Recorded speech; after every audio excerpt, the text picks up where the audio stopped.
आदमी मन से स्वतंत्र है तो कुछ भी कर सकता है, और मन की स्वतंत्रता हुई है कि अपनी बात सही से कह सके, इफेक्टिव कम्युनिकेट कर सके। तो इफेक्टिव कम्युनिकेशन, फ्रीडम और एक रेस्पॉन्सिबल बिहेवियर, वो अगर इंसान अपना अपनाएगा और परिवार अपनाएगा तो ये समाज भी अच्छा रहेगा और खुशहाल रहेगा और समृद्धि करेगा।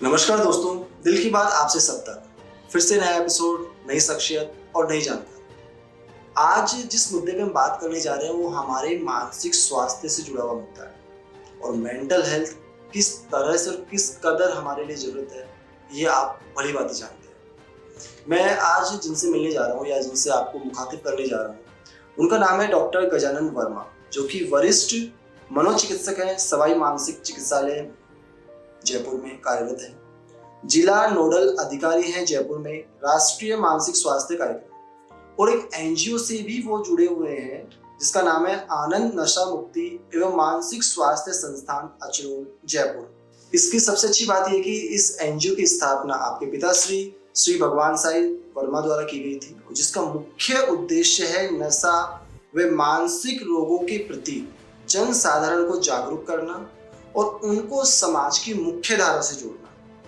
मैं सबसे पहले स्वागत करना चाहूंगा सर आपका इस कार्यक्रम के अंदर। नमस्कार सर।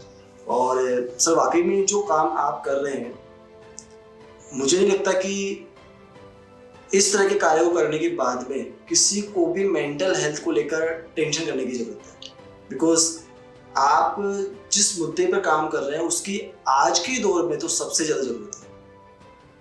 यहाँ सर एक सवाल जो मैं आपसे पूछना चाहूँगा सबसे पहले, कि जो एनजीओ जिसके बैनर में आप कार्य कर रहे हैं, जिसका मुख्य उद्देश्य भी है कि मानसिक स्वास्थ्य और नशा पे आप काम कर रहे हैं, तो ये जो नशा है, आपके अनुभव के दौरान, आपके कार्य के दौरान आपको क्या महसूस हुआ कि नई जनरेशन या जो भी व्यक्ति उस नशे की गिरफ्त में क्यों आता है?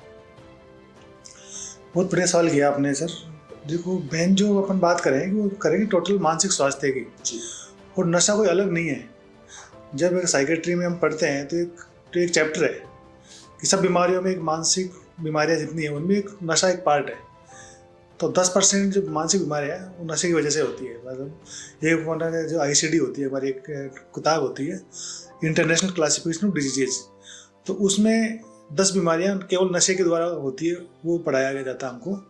तो मैं तो इसको अलग से नहीं मानता। मैं तो मानता हूँ कि ये भी एक रोग है, जैसे अन्य मानसिक रोग है वैसे नशा भी एक मानसिक रोग है। इसका भी अलग अलग कैटेगराइज कर रखे, जैसे किसी का एल्कोहल से संबंधित, ओपियम से संबंधित, कैनाबिस से संबंधित, फिर इनहेलेंट जो नशा है वो है, इसके अलावा कोकेन है, उसके अलावा टोबैको भी एक नशे में आता है, इसके अलावा अन्य नशे की गोलियाँ, दवाइयाँ, उसका नशा। तो ये इनसे संबंधित जो यूज, मिसयूज, अब्यूज और वो होने के बाद जो रोग होता है, तो वो रोग मानसिक रोग की कैटेगरी में आता है। तो ये कोई अलग चीज़ नहीं है कि सब नशा और मानसिक स्वास्थ्य। मानसिक स्वास्थ्य में ही नशे की बीमारियां होती है। तो अब ये डिपेंडेंस का पार्ट कहेंगे वो अलग चीज़ है, क्योंकि नशा लीगल भी अवेलेबल है, इलीगल भी खूब मिलता है। लेकिन नशे के जो दुष्प्रभाव होते हैं वो दोनों से होते हैं, लीगल से भी होते हैं, इलीगल से भी होते हैं। और नशे के पदार्थ किसे कहेंगे? वो पदार्थ जिनको लेने के बाद किसी आदमी का व्यवहार, उसकी सोचने की क्षमता, उसके निर्णय लेने की क्षमता, और वो किसी को बार बार ले रहा है बिना किसी यूज के, और हानि होने के बाद भी ले रहा है, तो वो नशे के पदार्थ होते हैं। और जब इसको बार बार लेके इससे संबंधित व्यावहारिक समस्या हो जाती है, फाइनेंशियल समस्या हो जाती है, आपस में पारिवारिक समस्या हो जाती है, तो उससे पीड़ित जो व्यक्ति है वो मानसिक रोगी होता है एक तरह का, मतलब और उसका इलाज भी वैसे होता है। मतलब ऐसा कोई भी पदार्थ जो आपकी कार्यशैली को प्रभावित कर रहा है, आपकी दैनिक जीवनचर्या को प्रभावित कर रहा है, और सबसे बड़ी बात आपकी आजीविका को प्रभावित कर रहा है, तो वो आप उसको नशे की श्रेणी में आप रखते हैं। बिल्कुल। और सर, ये जो आपने डेफिनेशन दी नशे के बारे में, जो बताया कौन कौन से मादक पदार्थ हैं उनके बारे में आपने कैटेगराइज किया, तो आपका जो वर्किंग एक्सपीरियंस है अभी वर्तमान में, तो जो बहुत केसेस आपके पास में आते हैं जो नशे से संबंधित हैं, मतलब सही होने के लिए ऑब्वियस बात आपके पास आ रहे हैं, तो उनको किस तरह से आप ट्रीट करते हैं? देखिए, नशे के पदार्थ लेने वाले जो व्यक्ति है वो मुख्यतः एसएमएस आते हैं और मनोचिकित्सा केंद्र जो सेठी कॉलोनी में वहाँ आते हैं, और जहाँ मैं एनजीओ देखता हूँ, वॉलंटरी देखता हूँ, वहाँ भी मैं देखता हूँ कि नशे से पदार्थ जो लेते हैं लोग शुरुआत में तो शौक के तौर पे लेते हैं, लेकिन लेते लेते पीयर प्रेशर मान लो या कोई स्ट्रेस मान लो, वो इतना आदी हो जाते हैं कि फिर एक टाइम के बाद उनको नॉर्मल रहने के लिए नशा करना पड़ता है। तो शुरू में तो शौक कर लिया, एंजॉय कर लिया, उसके लेता है, बट कुछ समय बाद उससे आदी हो जाते हैं। तो इसकी सीधी सीधी कहानी है कि वो बायोलॉजिकल बीमारी बन जाती है, क्योंकि दिमाग में लगातार लेने से ऐसे कुछ परिवर्तन होते हैं ब्रेन में, तो वो उसको जैसे ही बंद कर देते हैं, बंद करने के बाद उसको विड्रॉल सिम्टम आते हैं। लगातार लेते हैं तो उसकी मानसिकता खराब हो जाती है, उसको शक वहम होने लग जाते हैं, उसको बिना बात आवाज़ आने लग जाती है, उसको फालतू की बातें दिखाई देने लग जाती है, हर आदमी को दुश्मन समझने लग जाता है और एक ऐसा मानी व्यवहार उसका हो जाता है। तो वो स्थिति होती है, तो उसमें आदमी नशे का आदी हम कहते हैं उसको, और उसका फिर उसी तरह से इलाज किया जाता है। दवा दे सकते हैं, बाहर काउंसलिंग होती है, उसकी ज़रूरत पड़ने पर भर्ती करते हैं, कई बार लंबे टाइम भर्ती करते हैं, उसमें रिहेबिलिटेशन के लिए भी भर्ती किया जाता है। तो ये ऐसी बीमारियाँ होती हैं जो आदमी सामान्य नहीं समझता।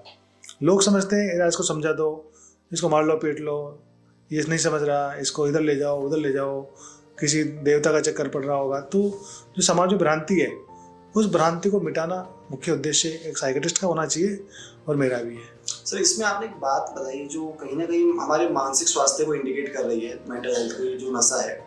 और आपने बताया कि इसमें कई बार दिमाग में असामान्य गतिविधियां होने लग जाती हैं, बहुत सी भ्रम उसके मन में पैदा हो जाते हैं, बहुत सी आकृतियां उसको दिखने लग जाती हैं। तो ये जो स्थिति पैदा हुई नशे की वजह से, तो क्या जो नशा जो भी व्यक्ति है, एक्स व्यक्ति जो भी नशा कर रहा है पारिवारिक जीवन से या दुखी होकर या व्यवसायिक जीवन से दुखी होकर, तो नशे की श्रेणी में जब वो गया, तो उस दौर में फर्स्ट स्टेप जब उसने उठाया उस नशे के लिए कि आप मुझे इस नशे में जाना चाहिए, उस समस्या से दूर अपने आप को करने के लिए, तो वो जो एनवायरनमेंट उसके आसपास क्रिएट होता है, जो सिचुएशन उसके आसपास क्रिएट होती है जिसकी वजह से वो नशे में जा रहा है, तो ऐसी कौन कौन सी सिचुएशंस हो सकती हैं जब इंसान इस नशे की गिरफ्त में धीरे धीरे जाने लगता है? तो सबसे बड़ी बात होती है वो कनेक्ट नहीं रह पाता परिवार से या दोस्तों से या समाज से, क्योंकि कोई भी लॉस हो गया या कोई भी हानि हो गई तो एक सपोर्ट सिस्टम चाहिए होता है। अपन नेचुरली मानते हैं कि भाई हर आदमी को सपोर्ट चाहिए होता है, फैमिली का सपोर्ट, समाज का सपोर्ट, वर्क प्लेस का सपोर्ट, दोस्तों का सपोर्ट। तो कहीं ना कहीं वो डेफिशिएंसी हो जाती है। तो एक बार एक पारिवारिक होने के नाते हर किसी बात को डिस्कस करने को छोड़ देता है वो। सबसे अगर पहचानने की बात करें अपन, तो इंसान कटने लग जाता है अपने लोगों से, अपने दोस्तों से ही। तो जब आप महसूस करेंगे लग कट रहा है, तो हो सकता है नशा नहीं कर रहा हो, लेकिन उस फेज में रहता है कि यार कुछ हो सकता है शुरू करता हो या कुछ गलत कदम उठा ले या कोई मानसिक रोग का शिकार हो जाए। तो जो पहला लक्षण आता है मानसिक स्वास्थ्य में, वो ये आता है कि कोई भी मानसिक समस्या से पीड़ित व्यक्ति कटने लग जाता है, अपने लोगों से अपनी बात शेयर नहीं करता, कुछ जो दिल में चलती है बात वो जूझता रहता है उन बीमारियों से। देखो, लाइफ में परिवर्तन आते रहते हैं, लेकिन ऐसा परिवर्तन नहीं होता कोई जिसका सॉल्यूशन नहीं हो, क्योंकि जो भी प्रॉब्लम है उसकी सॉल्यूशन जरूर बना होता है, और नहीं बना होता है तो कम से कम डिस्कस तो करना चाहिए ताकि रास्ता निकल सकता है उसमें। तो कोई भी व्यक्ति को अपन के साथ देखें कि जो अपना परिवार का हो, दोस्त हो, वो बात नहीं करता, बोलता नहीं, कम्युनिकेट नहीं करता, तो उसको हमको एड्रेस करने की जरूरत है, बात करने की जरूरत है उससे। तो बात करें। सर, एज ए साइकियाट्रिस्ट, मतलब आप जैसे आपका जो एनजीओ है उसके माध्यम से क्या इस तरह कोई सेमिनार या कोई प्रोग्राम्स आप कंडक्ट करते हैं सोसाइटी में जाके, स्कूल्स कॉलेजेस में? देखिए, एनजीओ थ्रू भी करते हैं और हमारा जो गवर्नमेंट हॉस्पिटल वो भी करता है, और राष्ट्रीय मानसिक स्वास्थ्य कार्यक्रम है, ये भी बहुत महत्वपूर्ण अभी काम कर रहा है। इसके साथ साथ टेलीमानस जो है वो मतलब सेंट्रल गवर्नमेंट की स्कीम है जो निमांस द्वारा संचालित की जाती है। निमांस जो देश का सबसे बड़ा संस्थान है मानसिक स्वास्थ्य से रिलेटेड, जो बेंगलोर में है, उन्होंने पूरे देश में एक स्कीम चालू कर रखी है, टेलीमानस कार्यक्रम। इसके अंतर्गत एक मोबाइल नंबर है 14416, तो ये टेलीमानस के नंबर है, ये निःशुल्क फ़ोन कर सकता है इंसान, और यहाँ आप फ़ोन करते हैं आपको तुरंत सहायता मिलेगी। आपसे काउंसलर बात करेगी और काउंसलर आपकी काउंसलिंग करेगी। उसको लगता है कोई मानसिक स्वास्थ्य संबंधित प्रॉब्लम ज़्यादा है तो नियरेस्ट आपका जो भी साइकियाट्रिस्ट होगा, गवर्नमेंट होगा, प्राइवेट होगा, उसके बारे में बताएंगे, और आपका जो मानसिक स्वास्थ्य है उसके लिए बिल्कुल तत्पर है वो। 7/24 मतलब 7 दिन 24 घंटे चालू रहती है, कभी भी फ़ोन कर सकते हैं 14416। तो ये टेलीमानस नंबर है। इसके अलावा जो संस्था है वो भी टाइम पे कैंप लगाती है, टाइम पे जागरूकता कार्यक्रम करती है, एक जो हमारा अक्टूबर में एक मेंटल हेल्थ वीक चलता है 4 से 10 अक्टूबर, तो मेंटल हेल्थ डे होता है 10 अक्टूबर को। उससे पहले पूरे हफ्ते एक्टिविटीज़ होती है। इस बीच कई सारे जो दिवस आते हैं, तंबाकू नियंत्रण दिवस है, सिजोफ्रेनिया अवेयरनेस डे है, और नशा निरोध दिवस है 26 जून को आता है वो, आत्महत्या रोकथाम दिवस है जो 10 सितंबर को आता है।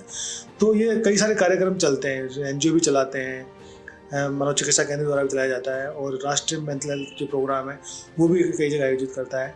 इसके अलावा अभी जैसे मैं DNO हूँ, डिस्ट्रिक्ट नोडल ऑफिसर, तो मैं जगह जगह CSCs पे जा के कैंप लगाते हैं। वहाँ पे मनोचिकित्सा के रोगियों को भी देखते हैं, साथ में उनके जो स्टाफ है, नर्सिंग स्टाफ है, ANM है, आशाएँ हैं, उनको भी ट्रेनिंग देते हैं कि कैसे उनको पहचानें, कैसे उन सिम्टम को पहचानें, और कैसे मानसिक स्वास्थ्य से जो जूझ रहे हैं लोग उनको अपन सेल्फ हेल्प कर सके, निःशुल्क उनको सेवाएं दे सके और अवेयर कर सके लोग। ये आपने बहुत अच्छी पहल की हुई है सर, और आपने बहुत जो नंबर शेयर किया 144-166 ये नंबर आप नोट डाउन जरूर कीजिएगा, बिकॉज मेंटल हेल्थ को लेकर कभी भी कोई प्रॉब्लम हो तो आई थिंक ये नंबर बहुत फ्रूटफुल होने वाला है आपके लिए, जो आज इस वीडियो के माध्यम से आप सबके पास शेयर हो रहा है।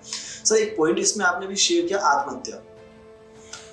मानसिक स्वास्थ्य से ही संबंधित है ये बीमारी भी, आत्महत्या भी। बेसिकली मैं ये पब्लिक के पॉइंट ऑफ व्यू से आपसे सिर्फ इतना जानना चाह रहा हूँ कि ऐसा कौन सा पॉइंट है जिसकी वजह से ये दिमाग में आता है आत्महत्या जैसा विचार, क्योंकि आज के टाइम में आत्महत्या लोगों को बहुत ईजी लगता है। आपने बहुत सारे केसेस देखे भी होंगे आपके अनुभव में कार्य के दौरान, कि जैसे कोटा शिक्षण संस्थान है, वहाँ पे बहुत सारे ये केसेस नॉर्मल हो गए। आज तो कॉमन छोटे छोटे बच्चे भी सुसाइड कर रहे हैं। तो ये पॉइंट दिमाग में कौन से टाइम पे अटैक करता है जब वो सीधा आत्महत्या की तरफ कूद जाता है? जी, आत्महत्या ऐसे नहीं होता है कि अभी आत्महत्या का विचार अभी कर लिया। आप देखेंगे उस पीछे पास्ट में जाएंगे तो वो कई महीनों से या कई दिनों से उसकी एक्टिविटी बदल जाती है। डिप्रेशन का जो मरीज है और सीवियर डिप्रेशन का मरीज है, वो ऐसे नहीं कि डिप्रेशन आज दिन में हो गया है, इसमें टाइम लगता है, विचार आता है। जैसे अपन सिंपली बात है, अपने किसी को छोटा सा अगर कोई कांटा भी चुभ जाए तो कितना दर्द होता है, तो आदमी जान देना तो बहुत बड़ी बात है। तो उसके लिए तो वो कई दिनों से प्लानिंग करता है, कई दिनों से उसका व्यवहार बदल जाता है। तो सिम्टम है जो अपन चूक जाते हैं पहचानने से, परिवार चूक जाता है पहचानने से। आप बात करें जैसे बच्चे आजकल सुसाइड कर रहे हैं, तो जो बच्चे कोटा में रह रहे हैं या कहीं बाहर रह रहे हैं, घर से दूर रह रहे हैं, तो वो बच्चे रोज़ फ़ोन करते हैं, लेकिन उसके फ़ोन करने में, बात करने में, उसके बोलने के टोन में कहीं ना कहीं कुछ ना कुछ इंडिकेशन मिल जाता है कि जो बच्चा कहीं ना कहीं डिप्रेशन में है या अवसाद में या किसी चीज़ से जूझ रहा है। तो ये कम्युनिकेशन है कि कहीं ना कहीं पेरेंट को या परिवार का जैसे हो सकता है, माँ बाप से बच्चा दूर रहता है या माँ बाप के सामने बच्चा कह नहीं सकता, तो भाई बहन है उसके, कजन्स हैं या दोस्त हैं, उनके सामने कोई ना कोई बात ऐसी आ जाती है जिससे पहचान सकते हैं कि ये हो सकता है कुछ गलत कर ले, या ये किसी न किसी मानसिक समस्या या तनाव या डिप्रेशन से जूझ रहा है।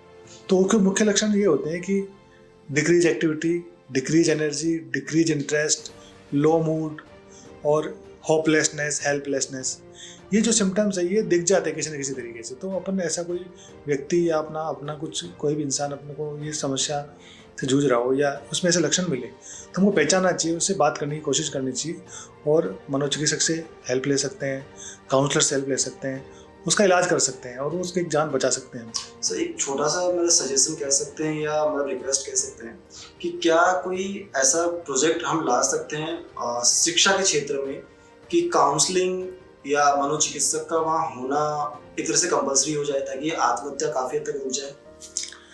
देखिए आपकी बात सही है, लेकिन प्रैक्टिकल नहीं है, क्योंकि मनोचिकित्सक ऐसे बैठ नहीं सकता। बात है कि परिवार अपना संवाद बढ़ाए, मुख्य बात ये जिम्मेदारी परिवारों को लेनी पड़ेगी, समाज को लेनी पड़ेगी। एक अकेला चिकित्सक कुछ नहीं कर सकता, सरकार अकेली कुछ नहीं कर सकती। तो परिवार का अपना सदस्य है, अपना बच्चा है। जब हम कहते हैं कि कोई बच्चा मोटरसाइकिल गलत चला रहा है और उसका एक्सीडेंट हो जाता है, तो अपन उसका इलाज कराते हैं। पहले बात सोचते हैं कि यार ये मोटरसाइकिल गलत चला रहा था, पहले उसका इलाज कराते हैं। तो वो सिम्टम पहचानना चाहिए। सिम्टम थोड़ा टिपिकल है, लेकिन वो दिख जाते हैं। अगर थोड़ा सा देखेंगे ना कि बच्चा बात नहीं कर रहा, संवाद नहीं कर रहा, बोल नहीं रहा, या ऐसा मन उसका व्यवहार दिख रहा है, दिखने में आ रहा है, और हम इफेक्टिव कम्युनिकेशन नहीं कर पा रहे, तो कम्युनिकेशन में भी जो बड़ी चीज़ आई है अभी जो मेन है वो है मोबाइल का। आजकल जो ज़्यादा यूज़ कर रहे हैं, इंटरनेट का ज़्यादा यूज़ कर रहे हैं, तो बच्चे का तनाव बढ़ रहा है उससे। क्योंकि एक लिमिट तक तो ठीक है, वो अपना यूज आ रही है, लेकिन एक लिमिट से ज़्यादा अगर इसको यूज़ कर रहा है तो बच्चा कट रहा है। माँ बाप सोच रहे पढ़ाई कर रहा है उसमें, लेकिन वो अपना एकाकीपन उसमें बिता रहा है। और जो रियल कम्युनिकेशन होना चाहिए, अपन बैठ के बात कर रहे हैं तो मेरे हाव भाव भी आप समझ रहे हो, मैं दुखी हूँ या खुश हूँ वो भी देख पा रहे हो, लेकिन मोबाइल में कुछ नहीं देख पा रहे हो आप। मैंने लिख दिया ये तो ये, तो उसमें माँ बाप भी प्रॉपरली कम्युनिकेट नहीं कर पा रहे। उसका सर्किल मतलब एक फाल्स सर्किल है उसका, जो उसको कभी हेल्प नहीं कर पाता। तो रियल वर्ल्ड से जुड़े हो, रियल जो लोगों से बात करें। देखा जाए तो सर हमारे बीच जो कम्युनिकेशन गैप आया है डेफिनेटली वो मोस्टली इन समस्याओं का जिम्मेदार हम उसको कह सकते हैं। चाहे आप सहारे के रूप में आप मोबाइल को यूज कर रहे हैं या अपने आप आगे एकाकी जीवन जी रहे हैं, तो मतलब गैप हमने क्रिएट कर दिया है। कम्युनिकेट हम एक दूसरे से नहीं कर पा रहे हैं और शायद इसी वजह से आत्महत्या जैसे गंभीर चीजें हमारे सामने आ रही हैं। सर आपने इतनी अच्छी जानकारी मतलब शॉर्ट एंड स्वीट शब्दों में बहुत प्यारे तरीके से आपने बताई। मुझे लगता है व्यूअर्स को समझ में आई होगी और कॉन्सेप्ट आई थिंक आपके दिमाग में क्लियर होगा। आपने इतना कीमती समय दिया सर, इसके लिए बहुत बहुत धन्यवाद। और जैसे कि हमारे कार्यक्रम का उसूल है सर कि हमारे जो भी गेस्ट होते हैं एक अच्छा सा प्यारा सा संदेश हमारे परिवार, समाज और राष्ट्र के नाम आप डेडिकेट जरूर करें। ठीक है, मेरा संदेश तो ये रहेगा, मैं बाबा साहब को फॉलो करता हूँ। तो ये है कि मेन जो चीज़ होती है वो मन की स्वतंत्रता होती है। आदमी मन से स्वतंत्र है तो कुछ भी कर सकता है, और मन की स्वतंत्रता हुई है कि अपनी बात सही से कह सके, इफेक्टिव कम्युनिकेट कर सके। तो इफेक्टिव कम्युनिकेशन, फ्रीडम और एक रेस्पॉन्सिबल बिहेवियर, वो अगर इंसान अपना अपनाएगा और परिवार अपनाएगा तो ये समाज भी अच्छा रहेगा और खुशहाल रहेगा और समृद्धि करेगा। मन के हारे हार है, मन के जीते जीत, और हमें मन पर ही सबसे ज़्यादा काम करना है, जैसे कि आपके द्वारा, सर के द्वारा ये जानकारी दी गई। और मुझे लगता है कि आपके जीवन में बहुत सारे परिवर्तन आने वाले हैं और इस कार्यक्रम से आपको जो भी जानकारी प्राप्त हुई है उसे आप अपने जीवन में जरूर अप्लाई करेंगे। और हमारे बीच में जो अनचाहा कम्युनिकेशन गैप पैदा हुआ है इसको हम खत्म करने की कोशिश करेंगे धीरे धीरे। सर बहुत बहुत धन्यवाद आपका, आपने इतना कीमती समय दिया हमें। और फिर मिलेंगे नए एपिसोड में नई शख्सियत के साथ, नई जानकारी के साथ। दिल की बात आपसे सब तक।